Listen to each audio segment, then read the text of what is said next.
we're going to go through that. But they had to figure out a way. You got to remember, they're making this stuff up. So they had to go and steal from different deities, which is why Jesus paralleled so many Krishna and so many other Greek gods and so many other Hindu gods and stuff like that. Because they had to go and find somebody to create this new Messiah to parallel him off. So they paralleled them with a lot of different people. I have to go into Kemet now. We got to go into Kemet because you got to understand. I got to continue the story about the New Testament, because you got to realize that the concepts of the New Testament, the concept of Jesus Christ, comes from Kemet. This is where it all is at for you Christians. This is what it's all about. What Jesus said, you know, not being in sin and all these rules and this and that. This is what it's about. So these concepts, even going back to the Old Testament, when we look at the Ten Commandments, these concepts come from Kemet. And when you do the research, you'll see a lot of religions got their concepts from Kemet. So we know it was a lot of religious groups that worship the sun in different ways, but we know Kemet is where that started at. It's the earliest place we can find the sun worship. And we also know the oldest religious texts are in Kemet. So, Ashra Kwesi. Ashra Kwesi been taking people to Kemet for years, and he been just blowing up the Bible for a long time. So we're gonna go and look at some videos of Ashra Kwesi giving you, telling you, first of all, one, where Rome went and wrote their book. Because, like I said, we're going to find out where this Bible was written at. And we can go all the way back to Kemet, and we can find out they wrote it right there in Kemet. So let's look at what Ashra Kwesi has to say about that. Our story has been persecuted, and persecuted in a way that we look at it from a European perspective. And what I'm trying to say is that the pyramid right here in Giza, the Great Pyramid of Khufu, this pyramid is 7 million tons of masonry. 2,300,000 stones put in exact position. Why do I say that? Because we are told that the pyramids are made out of mud and straw. Now, you are right here at the pyramids. The outer casing of these pyramids are 5 tons each, and the inner casing are 50 tons each. This pyramid of Khufu is built in the 4th dynastic period. There were no people at this particular time called Jews who built the pyramids, and definitely not Mackenbagen. Mackenbagen is an Ashkenazi Jew from Poland, and he stood here right where you are now and said his people built the pyramids. But he's able to tell the world that because of the power that they have inflicted upon other people to force that story on other people. This is what African people have done. And even today, they try to figure out all kinds of means of how the pyramids were built. Even the Japanese came here, the Nippon Corporation, and tried to build the pyramids, and it collapsed. In fact, science called geodesics. Geodesics is the landmass of the center of the earth. You know, the pyramid is built right in the center of the earth on a perfect northeast-southwest direction due to the North Star. Now you can see all 3 pyramids. Now in the further back is the pyramid of Khufu, Khafra, and Menkaure. Keep in mind, brothers and sisters, that our ancestors had astronomical science, astrology, where they studied the stars and so forth. One of the things that's been brought to astronomers' attention is that they noticed that the pyramid of Khufu and Khafra, if you notice right here, are in a perfect alignment. Okay? It's a perfect alignment. But the question is that why would such a perfect alignment and perfect structure where they built the small pyramid of Menkaure off course? Can you see it off course? Yeah. But what they found, though, is that our ancestors were building the pyramids in alignment with the stars, that they were in rhythm with the astrology and the astronomical science of the universe, science of astrology, or the study of the stars. And what they found is that the star system Orion was the star system of Osiris. Remember, the king wants to become one with Osiris. So by aligning the pyramid of Khufu, Khafra, and Menkaure with Orion, and that's why they built the pyramid of Menkaure slightly over and not in alignment, because the pyramids were built off of the alignment of the star system Orion. So you can take and put the star system Orion right over the pyramid of Khufu, Khafra, and Menkaure and see why they had the alignment of Menkaure slightly over, because it fit with the star system Orion, because the purpose was for the soul to ascend into heaven, for the spirit to ascend into heaven, to become one with Osiris. and the star system Orion was connected with Osiris. Tomorrow when you go into Saqqara, you're also going to see the Pyramid of Unas, showing the first concept of ascension into heaven. Long before there was Christianity, long before there were little white angels with wings under, that we get a concept that we're going to go to heaven. Unas already had the concept of ascension into heaven, or a spirit going into heaven, known as astrotheology. So this is what our ancestors saw, the soul becoming one with the great god Osiris in the constellation of Orion, which was the symbol for Osiris. And the star system Ceres was for Isis. Powerful astronomical knowledge that our ancestors had, showing how in tune our ancestors were with the heavenly bodies. In essence, building heaven on earth. Even in the Hermetic text, it speaks of Asar is our father in heaven, and he looked down on his kingdom that he built. Hold this before me. So let me show you something here. This is the kingdom. This is Asar in Orion's belt now. See Asar in Orion's belt, looking down on his kingdom?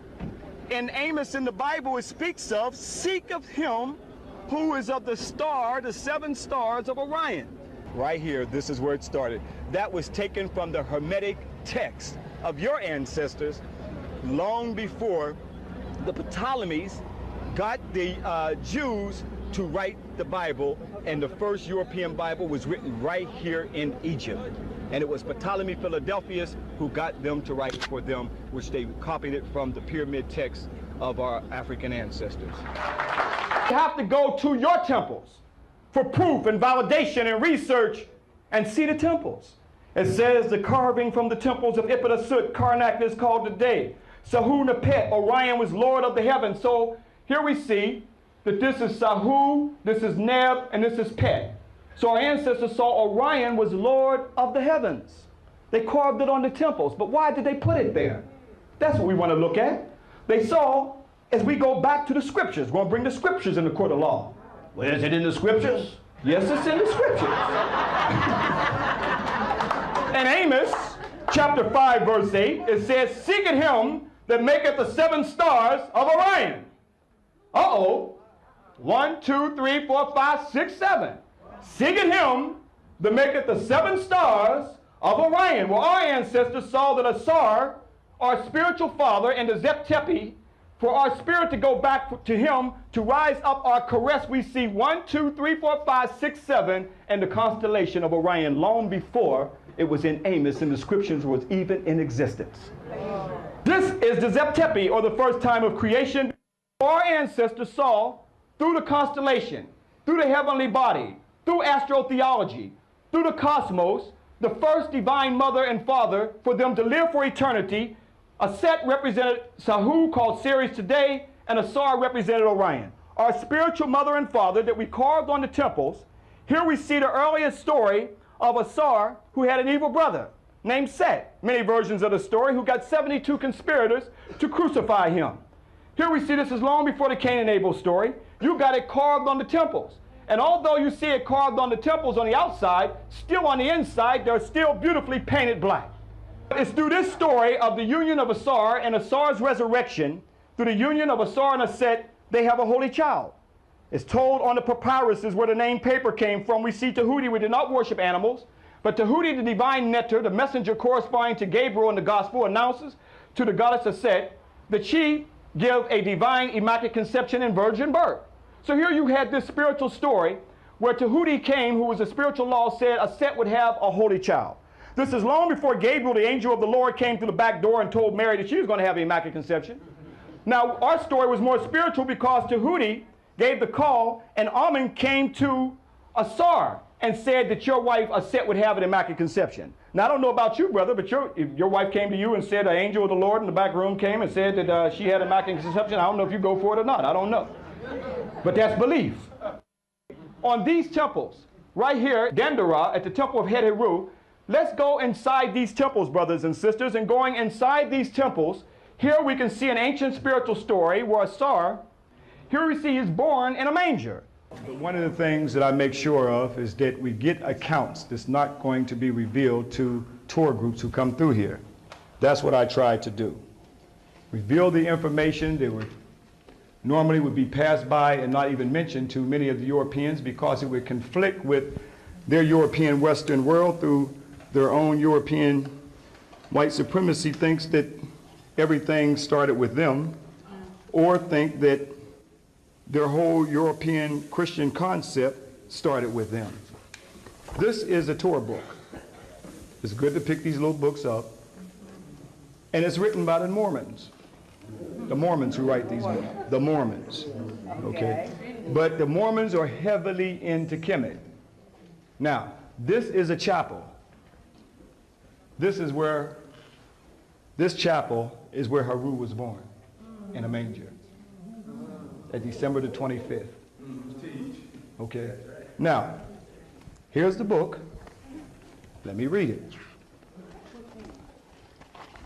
You have the book? That's page 18. Here's the chapel, right where you are. Is that the same chapel? Yes. Okay, you see where I have yellow there, right? Right. Okay, so let me read it.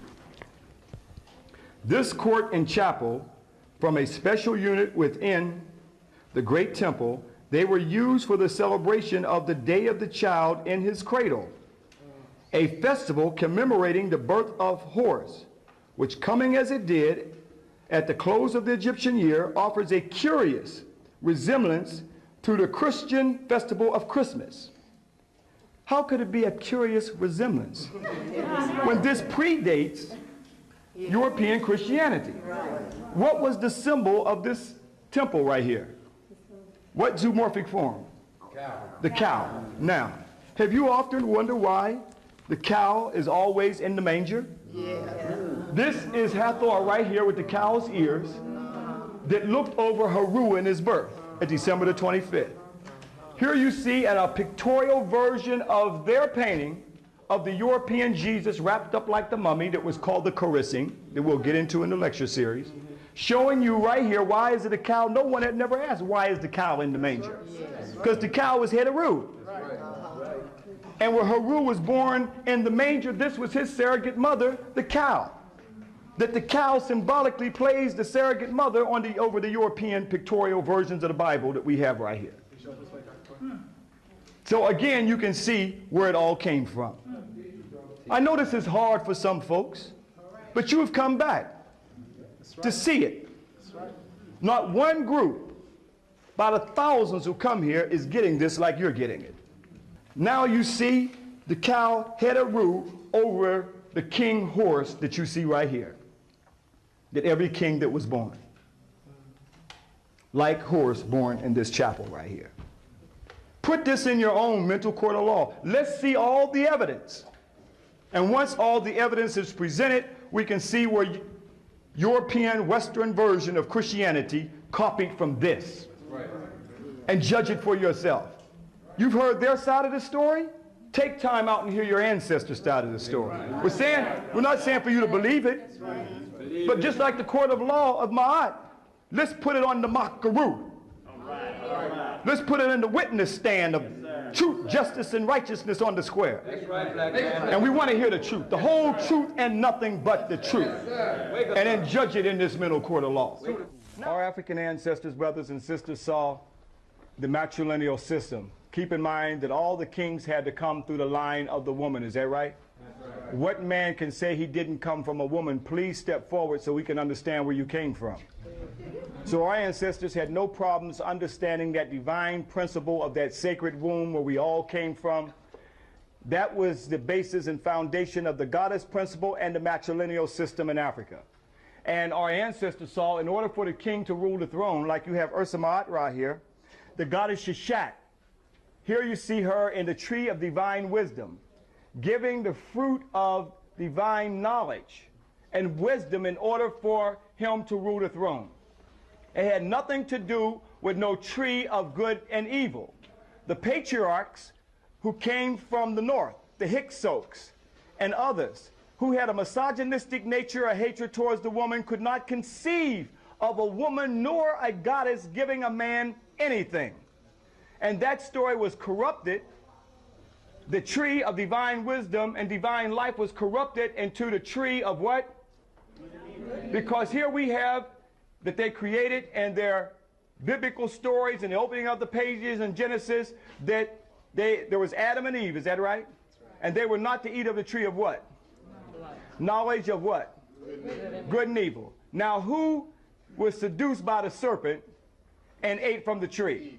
That's why, sisters, you got to watch and hear that sound. Psst. But anyway, here we see that she was seduced to eat the fruit, and then she seduced who? Adam. Now we are told that that's the reason for the world's sins of this first woman eating of the tree of good and evil, and that that's also not only the reason for the world's sins, but her monthly cycle is to remind her of that sin. This is what's taught in the church. Okay? Now when sisters start jacking that preacher up, who's been equally spiritually enslaved himself, to tell that story, and that we were born in sin, there was no story whatsoever in the Kemetic Nile Valley that we were born in sin. So a few years ago, back in 1988, boy, time is fast. Seemed like I just got this yesterday. Brother and sister showed me, they said, hey, brother, Kwesi, you see, there's a black Adam and Eve. Although they made a black Adam and Eve, that has nothing to do with our story. This is what we see the evolutionists and creationists fighting each other, and they know anthropological studies that black people were first, so they put a black Adam and Eve, and gave Adam a jerry curl, and gave Eve a weave. You know, they had to be looking good for each other back then, you know. But it had nothing to do with our story, brothers and sisters. Even though they make it black to make you accept it, this is not still an African story. The African story is the goddess Sheshat giving the fruit of divine life from the tree of divine life and wisdom in order for the king to rule the throne. What you see behind me is not a spaceship that landed and happened and didn't make it back. Okay, what you see right there is the boat of Khufu. That is his solar boat. This boat is 140 feet long, longer than Captain Cook's boat. When this boat was excavated in 1954 in a pit, over 1,200 pieces, the boat was dismantled. And they took 1,200 pieces to reconstruct this boat of Khufu. Now, what was the purpose of this boat? This boat was called the Nuank. What is the Nuank? What was the Nuank? The flooding of the Nile was called the Nuank. Now, when the Nile flooded, it was Khufu who realized that he could take his solar astral journey through the Nile to the celestial Nile, that was the Milky Way, to take him back to his father, Asar. So the Milky Way was looked at as the celestial Nile, like the earthly Nile. So it was the Nuank that took him back. That was the purpose of his boat. That later it was corrupted into Noah's Ark. Noah's Ark was taken from the Nuank. This is where it came from.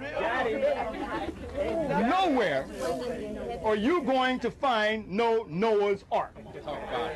If you were back at the time of 4,000 years ago, or during the time of Khufu, and you asked him about Noah, boy, what's wrong with you? Know nothing about no Noah. You see my boat here? This is where the story came from. The flood, the great flood. There were many floods. There was the flood of Zoser. It was Zoser during the time when he commissioned to khnum into Upper Kemet to let the flood waters of the Nuank come back to flood the land, because here you see the drought took place, and khnum said, you have not given recognition to your homeland, the south, Upper Egypt. And then we see khnum let the flood waters open up. This is where we get the story. This information is not given to no one here but you, because you got a whole different reason for being back here. And that is to tell the truth. We want the truth and nothing but the truth. That's what we want here. You see? It's a new day. Something is opening up here. It's a spiritual consciousness. So you are looking at the Nuank, where the Noah's Ark came from. The Nuank. That's the origin. Now they got it encased in this casing here. That boat was a spiritual symbolic boat to symbolically to take Khufu back to the celestial Nile. What was the purpose of the celestial Nile? The celestial Nile symbolically took him back to his spiritual father and first father, that was Asar. So here you see the inundation of the Nile connected with the Milky Way. This was called the Nuank. The flooding of the Nile was called the Nuank. And that was the purpose of Khufu's boat, was symbolically and spiritually was to take him back to his spiritual father. And that was during the inundation. So when the Nuank took place, that spiritually told us that we would connect to the Milky Way. That Nuank was corrupted to Noah's Ark. We got the boats, brothers and sisters. Here's the boat right here. If you went back to over 4,000 years ago in the fourth dynastic period and asked Khufu about Noah, boy, what's wrong with you? I don't know nothing about those Noah. Here's my boat right here. Here's all the animals of the world doing the number 1, number 2, and everything. They just tell us any kind of stories. That's why they can only give you a picture of the story. But yet this flood was supposed to have taken place because we are told that God in the Bible said that he was tired, that because in Genesis chapter 1 through 6, the sons of God married the daughters of men. Is that right? This is where we were at fault in Kemet because we married foreign women on our African throne. Although we would never marry none of our own to the foreigners because they were goddesses.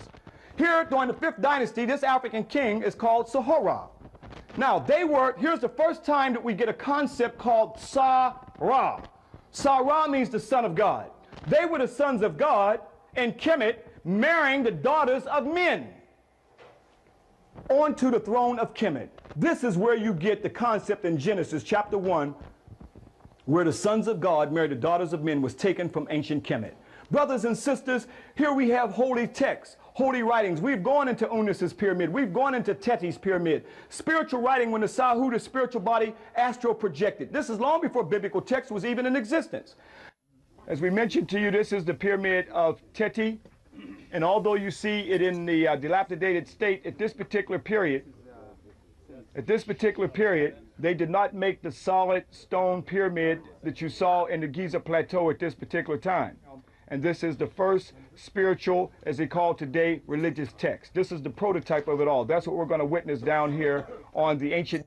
At this particular period of the 5th and 6th dynasty, these are the only pyramids that actually have writing on the walls.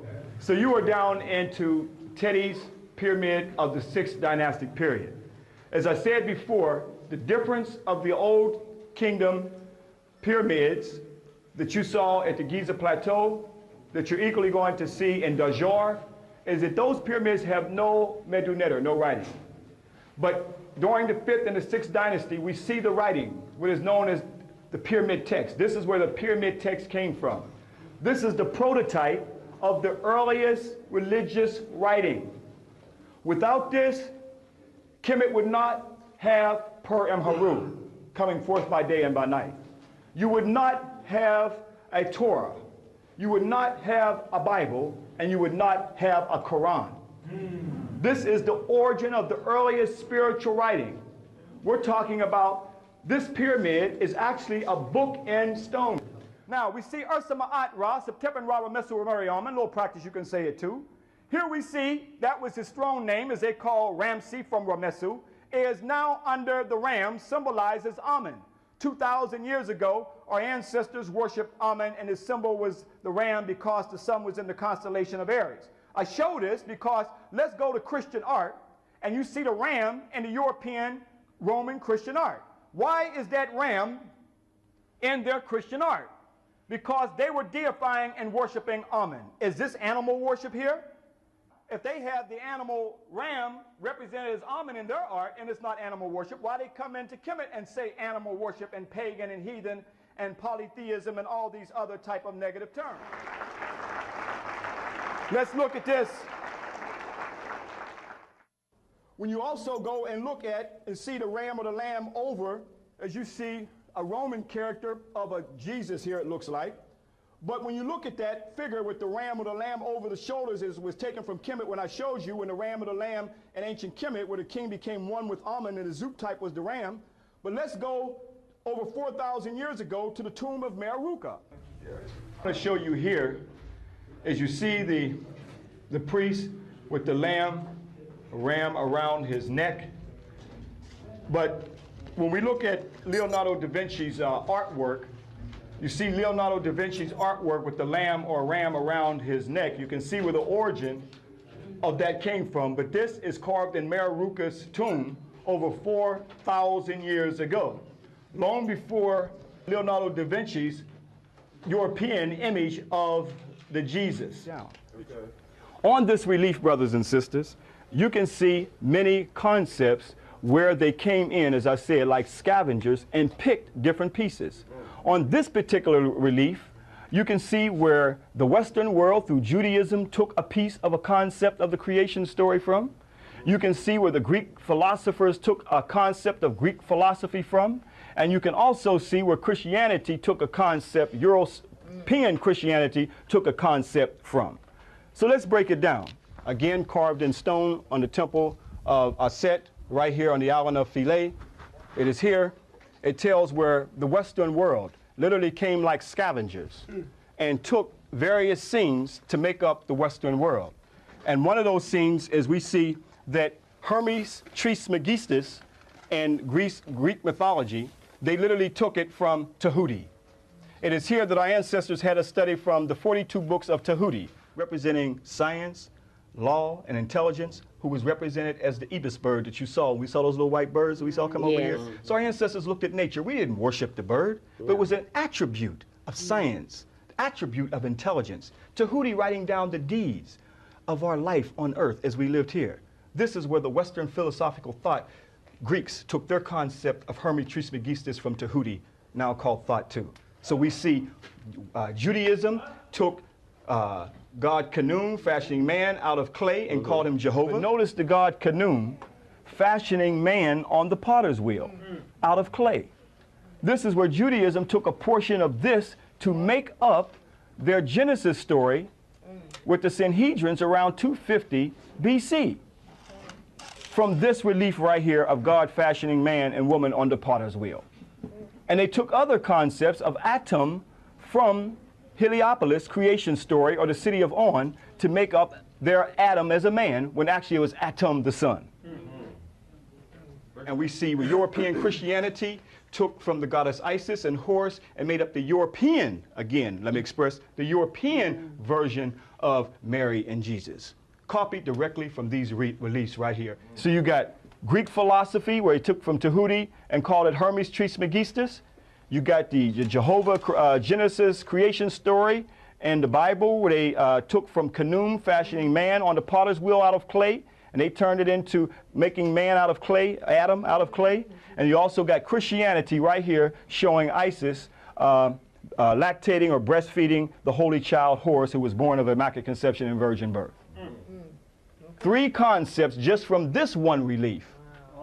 You see?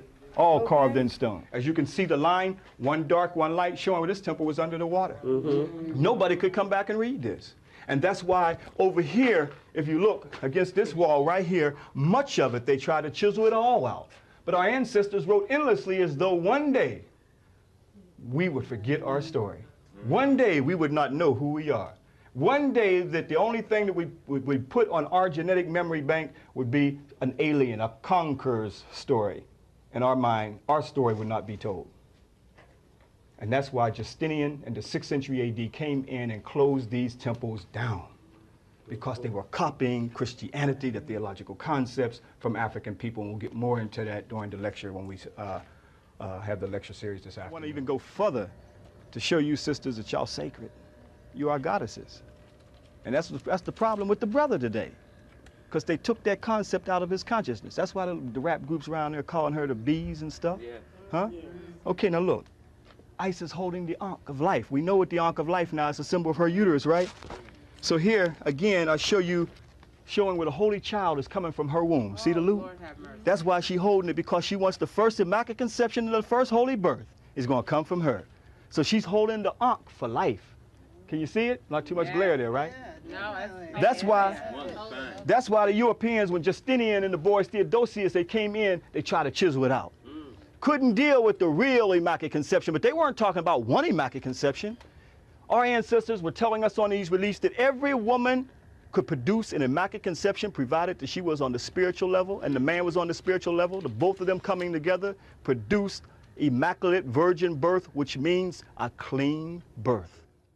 But notice they chiseled out the ankh, the top part of it, because that represents the womb. But the other part they kept there to represent the crucifix. You see? That symbol that they didn't take or didn't chisel out was a symbol of the cross. They didn't chisel that one out. So this is another picture of Constantine.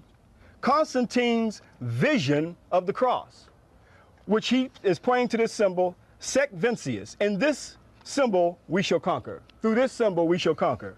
Supposedly, Constantine got the cross out on the battlefield. Another picture, but now that we know that Constantine came here, now we know where, in fact, Constantine got the cross from. Huh? Right off of your ancestor temples. Has nothing to do with, this is blowing here, has nothing to do with no crucifixion or human sacrifice. Europeans corrupted it. Now we have no understanding or meaning of what the cross means today. And chisel out the ankh, which was a symbol for life. Now look at this. You can see where the Western world church got its design. Long before you had this, the Ptah Soka shrine was already there. For those of you who are just coming in, this is the earliest architectural structure that they call Roman arches. No such thing as Roman arches. These are African arches. If you were to take Western architecture, they say this is Roman arches, but you see this is known thousands of years ago, and this is called Ptah Soka shrine. And here we see the earliest immaculate conception. Immaculate means clean. That means she has known no other man. No other man has entered her body. She will have a clean conception. It's the Europeans who corrupted the story, and now we are looked at as a European Madonna and Child, where the concept was copied from here. Keep in mind that the only person who mentions the Immaculate Conception is Luke. Mark doesn't mention it, and then also Matthew doesn't mention it, and John doesn't mention it. Luke mentions it only in terms of being clean. That literally means only one man has entered her body, and that is the seed of Asar. That means clean conception. That's what immaculate means, until later on at the conference of Ephesus, where our goddess Aset was de-Africanized, where they brought on this whole immaculate conception of the European image of the Madonna and Child that was copied from here. Come in and see the immaculate conception. This is called the Ptah Soka shrine, by the way. Ptah Soka shrine. Many of the reliefs have been chiseled out. Fortunately, this one is here telling of the first virgin birth resurrection story, where the goddess Aset forms herself into a bird and descends on top of Asar's penis. Although you see the chiseling out of his penis, because many of the Europeans who were coming in during the Roman times could not deal with the sacredness of the body like Theodosius and Justinian and others. But Isis is going to take the seed from his body to impregnate herself. And this is the earliest concept of the Immaculate Conception, long before an angel of the Lord and Gabriel coming to Mary and said she's going to be with the Holy Child. Look how Asar is lying out on the bed. Look how the Romans copied the concept. Let's go to Rome. See the Pope lying out on the same bed, same hedge crown that Asar is wearing as well, same funeral beds, even got the lion heads that you see right here, even down to the detail of the lion heads of the funeral bed. Now, the only difference is, instead of a bird perpendicular to the Pope, they have the white Mary and Jesus, the European Mary and Jesus. But here, let's take and put Aset right above here, and you got the same story, the prototype of the Madonna and Child, where she was known as the Theotokos, the Mother of God.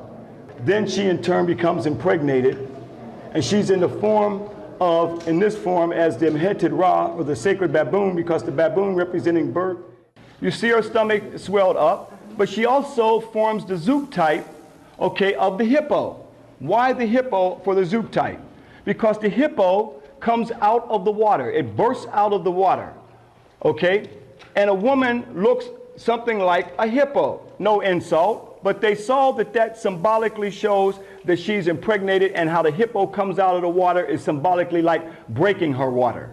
So the Zoop type that they used was the hippo. So Aset is now impregnated with the holy seed of Asar that she had taken from him when she formed herself and to the bird, as you see the falcon. We know it's a Set because that's her glyph for a Set. She is now impregnated with the Holy Child. Here we see it, the earliest Holy Child concept of a virgin birth story. Here's the prototype of it all. This was the origin where people would come in. These temples were covered in sand. After they took everything they wanted, then it was covered up. Time took them over. Now we're dug out to come back to see where the story came from. The earliest Immaculate Conception and Resurrection story. Unfortunately, you can't see her on the donkey because that is too obvious right here. Go ahead, brothers. That's right. My relative did that.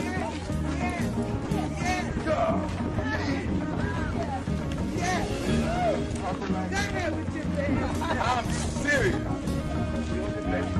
Yo, you got that. Whoa.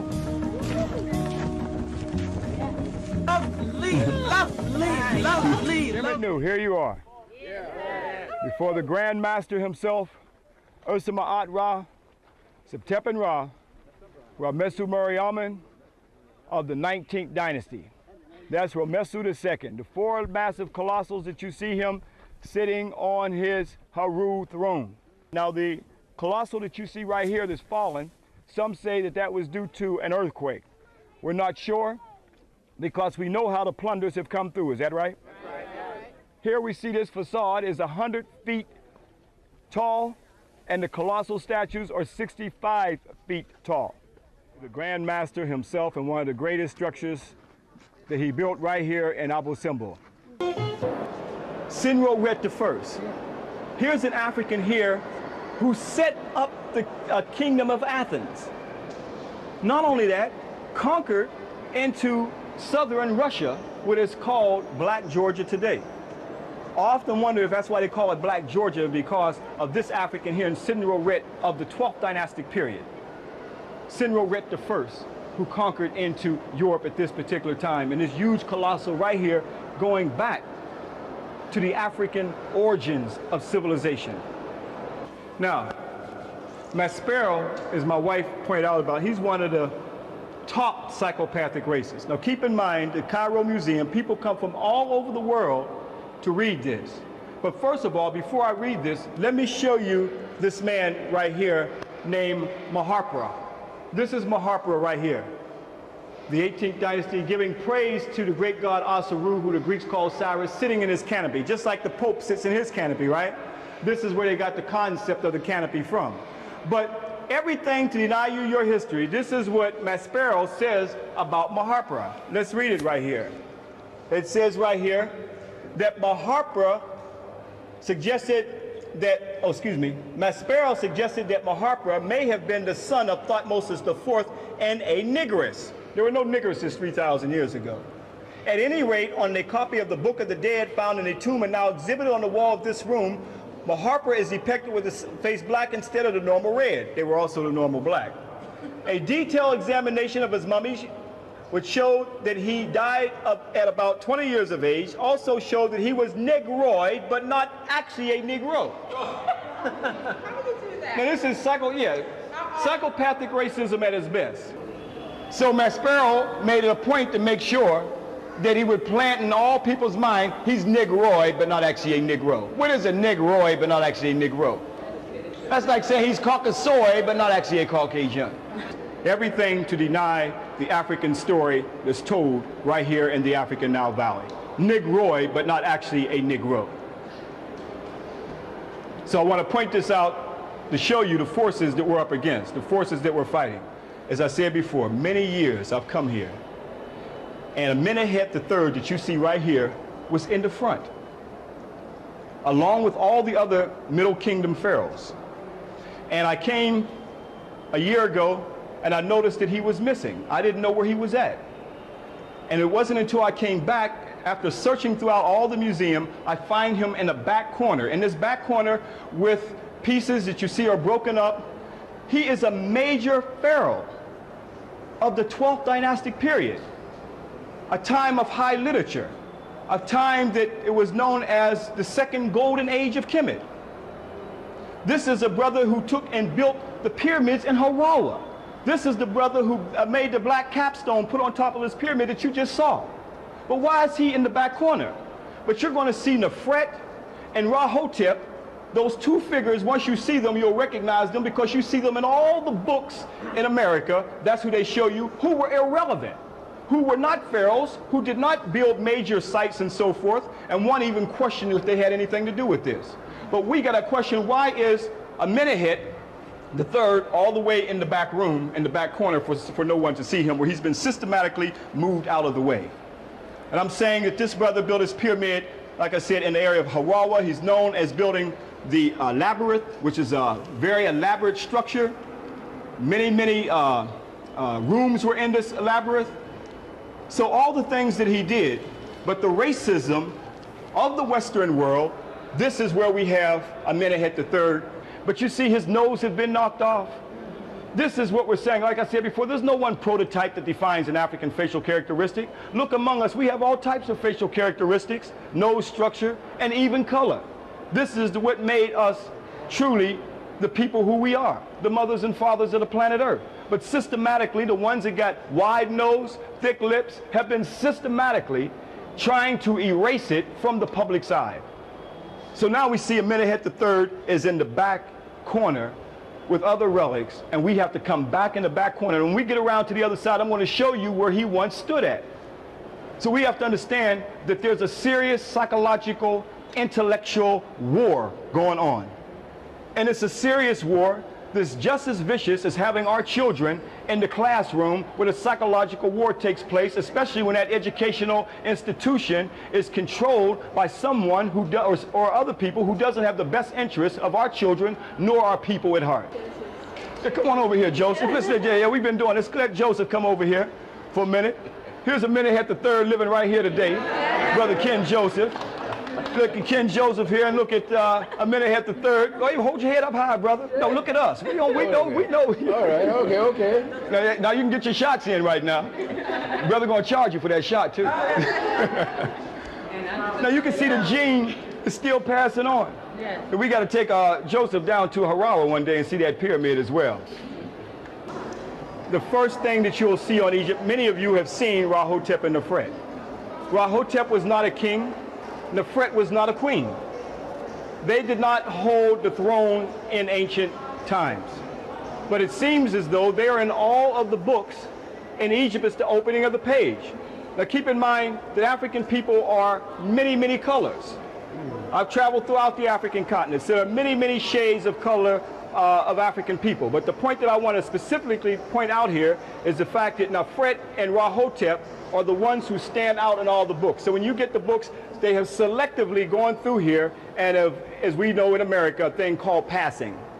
So they have systematically passed certain colossal pieces and so forth and artifacts. So Rahotep and Nefret are the ones who stand out in all the books. But when I showed you Amenhotep III, who should be standing right here because he was a pharaoh on the throne, who made the world's oldest road, built a pyramid in Harawa. They were not pyramid builders.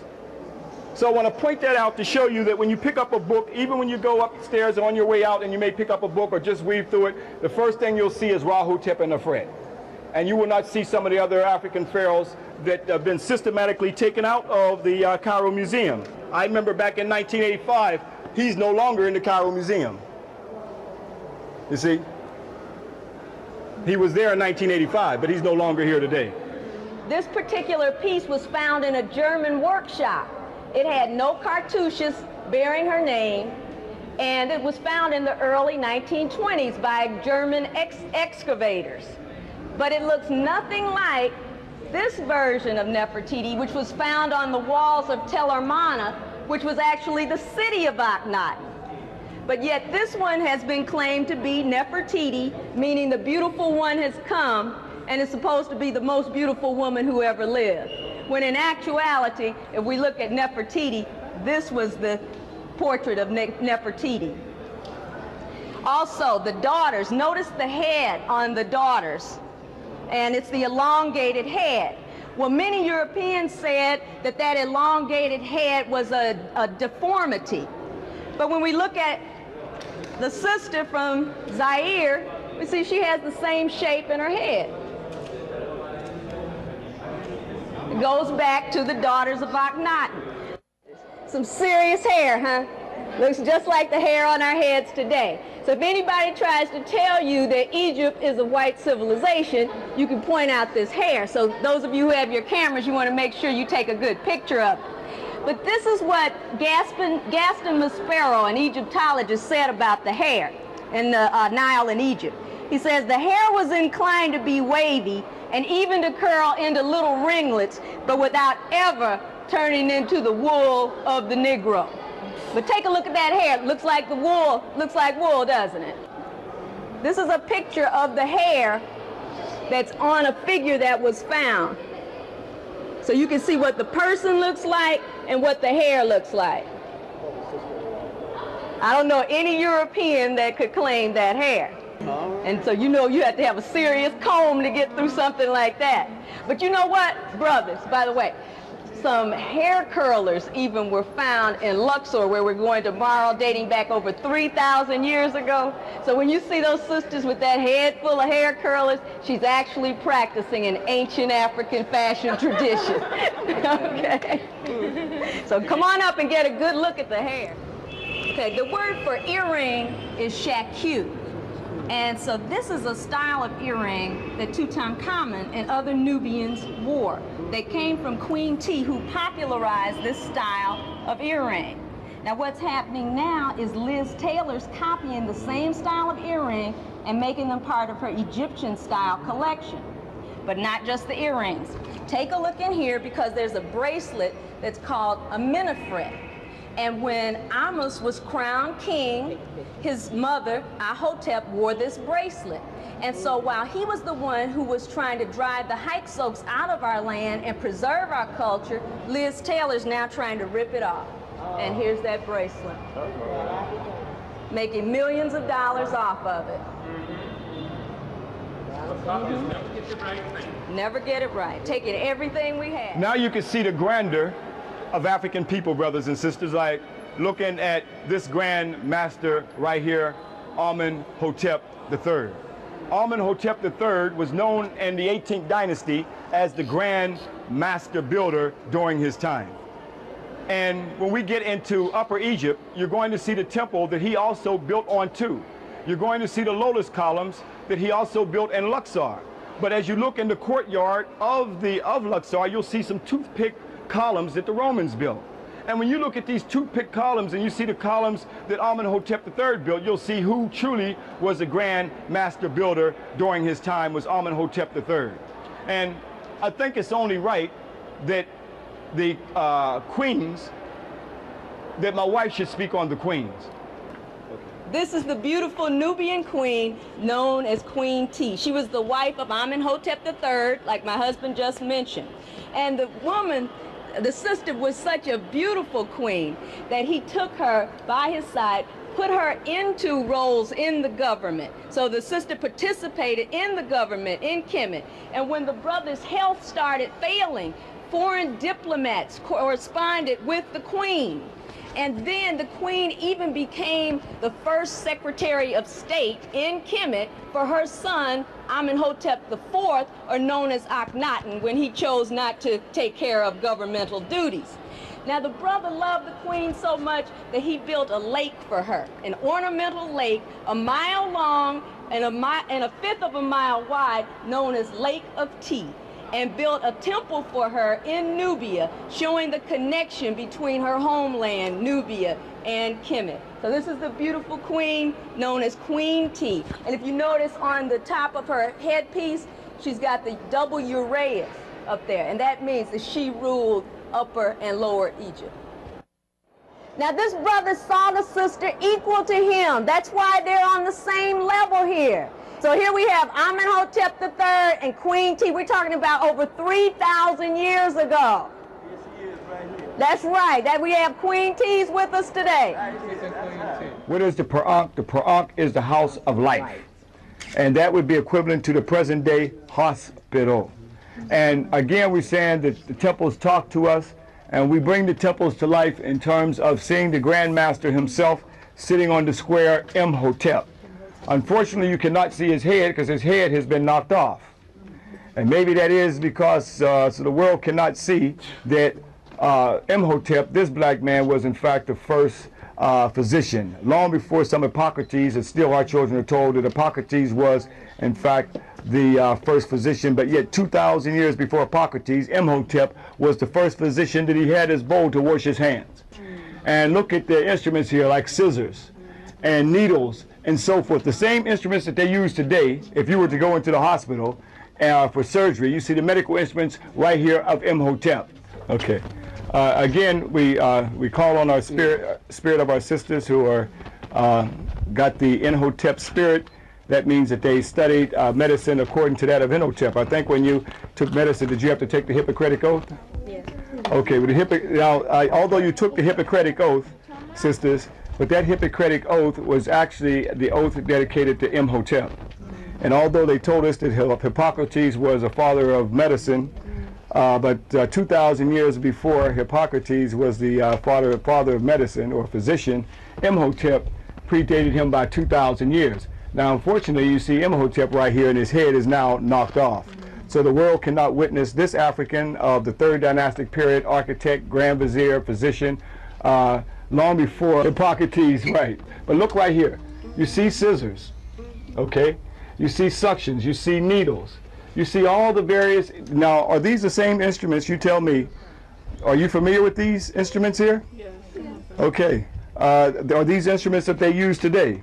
Yes. Okay, so you see that these instruments were known by African people thousands of years before the Europeans were studying medicine. This is a prescription. Don't you give prescriptions? Well, here's a prescription that Imhotep had to give. All right? Right, so let's look. That's where they balance the medicine at. Yeah, balance the medicine for the little scale. Also, this symbol right here, the eye of Heru. But let's look at that eye, and you can see the RX, and the Medical Association is right here on the temple. All right? Nothing new under the sun. As it even further, they say it right here that the origin of the RX abbreviation, the doctors use all over the world and in all languages originated from the eye symbol of Heru. Again, the eye symbol of Heru, the right eye of Heru, that was the all-seeing eye. There is where you get your medical symbol of the RX from. Nothing new under the sun, brothers and sisters. So long before the Greeks, Thales, long before Hippocrates, Imhotep already knew about surgery, all these things. But yet when we open up the books in the classroom, not one word is mentioned of this grandmaster genius of his time who knew about surgery long before some Hippocrates was even in existence. And the African woman looked at herself as the personification of goddess on earth. And in fact, when we see the creator deity known as Ptah, Ptah is standing on a rectangular form. This rectangular form is a plinth. It was known as Ma'at, and this was a sturdy base for which the deities and the kings used to set their throne on. Ma'at was the primary quality of the firm foundation.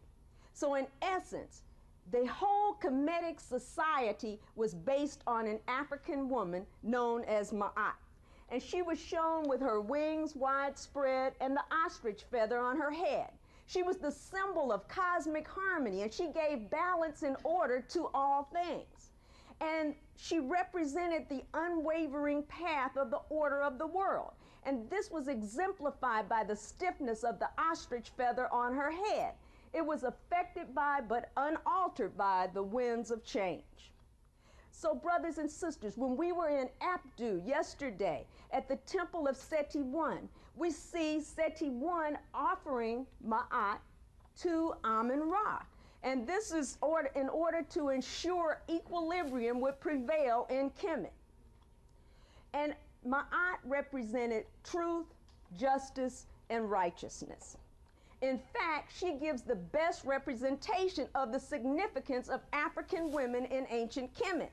Without the African woman, social stability would be forgotten.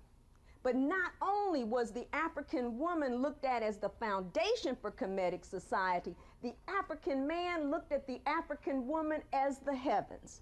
And she was embodied in the figure of Nut, who you see on many of the ceilings of the temples. Nut was said to give birth to the sun, Ra, every day, and then swallow him at night. So out of the union of heaven and earth, Nut and Geb, came Asar and Aset, because our ancestors did not think that there was some white male, blue-eyed, blonde-haired God sitting up in heaven all by himself. Our ancestors felt that the deity ought to have a spouse, and they each had their own responsibilities. So here you see Asar, and he's sitting on the throne because he's in the spiritual realm. Behind him is his wife, Aset. She wears the throne on her head because, sisters, in order for him to rule, he had to come through her to sit on the throne. That shows the balance between the African male and the African female. He was her executor or agent, and she was the power behind the throne. Now, Aset had many names. She was considered to be mistress of the throne, the divine one, the queen of all the Neteru, queen of the south and north, lady of the great house, and even the green goddess. And as the green goddess, she was known as Mut-Netchet. And what is Mut-Netchet? None other than Mother Nature. And so you always see her with the throne on top of her head. We'll go to her temple in a few days, and that is the temple of Aset, Philae. And when we see it, we're just going to be looking at the skeletal remains of that temple. And we can just imagine how beautiful it might have looked in its heyday. But Aset was the one who possessed the words of power, and that brought Asar back to life, because what she said was delivered in such a certain tone, rate, and deliverance that none could resist her command. So therefore, Aset was associated with Seshat. Now, Seshat, we said, was the female scribe and historian. And this indicates that recording and vocalization of words were feminine functions. So even back in the day, brothers thought the sisters could really talk. And Seshat, we said, was the one who invented writing, while Tahuti was her counterpart, and Tahuti taught writing to the world. And you always see Seshat with her pen because she's going to record the deeds of the king. Scribes were called Sesh. They were named after Seshat. And here you have Amenhotep, son of Hapu. He was called a Sesh, named after Seshat. Her headpiece, this seven-pointed star, was called the Sefek Aubi. It means she who wears the two horns. And so her headdress was also her symbol in Medu Neter. And it was considered to be a magic wand. And the star was the symbol which represented the source of all creative ideas. So that was where Europeans got the idea of the fairy godmother with her wand. That came from the seven-pointed headpiece on the star of Seshat. So in Abdu, when we were there at the temple, part of it was even dedicated to Seshat. And we see her here with Ramesu. Seshat, as Ashra mentioned yesterday or the day before, was mistress of the house of architects. So she helped to lay the foundation for the temples. So we can see that they got a lot of the concepts from Kemet. A lot of the concepts in the New Testament as well as the Old Testament came from Kemet. We know that the pyramid text is the oldest religious text on the planet. The pyramid text in Saqqara. We know the pyramid of Unis is the oldest text. We also have pyramid texts in Teti and Pepi. So when you go to Kemet and you look at these texts, when you look at the pyramid text in Unis, you can find the whole resurrection, the whole story of Osiris and everything. We know in Teti we got the whole Cannibal-heim, everything that's in there. We can find a lot of the concepts in the Bible that they stole from that. So there's a lot of stealing in the Bible, but not just from Kemet.